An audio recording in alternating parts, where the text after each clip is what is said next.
Welcome back. آج کل صرف یہ ہو رہا ہے کہ سب کا منہ بند کرا دو۔ حمود الرحمان کمیشن کی رپورٹ جو پڑھتا ہے اس پر ایف آئی آر ہو جاتی ہے۔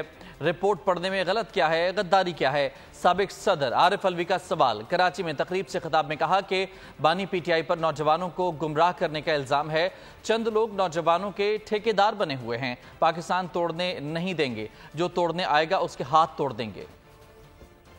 حمود الرحمان کمیشن کی رپورٹ کے اندر تو اب یہ ہو گیا کہ اگر آپ اس کا ذکر کریں گے تو قانون آپ کے اوپر لگ جائے گا۔ عمران خان کے اوپر کیا اعتراض ہے؟ نوجوانوں کو گمراہ کر رہے ہو، اور ٹھیکیدار نوجوان کے چند لوگ بن گئے ہیں نوجوانوں کے، پاکستان کے، جو کہتے ہیں کہ نوجوان گمراہ ہو رہے ہیں۔ مشرقی پاکستان ٹوٹ گیا وہ تو سب سے بری مثال ہے۔ یہ پاکستان خدا نہ خواستہ، میں کلیم کرنا چاہتا ہوں، یہ پاکستان ٹوٹ نہیں سکتا، توڑنے نہیں دیں گے، جو توڑنے آئے گا اس کے ہاتھ توڑیں گے۔ سبسکرائب کریں اور بیل دبائیں تاکہ کوئی خبر رہ نہ جائے۔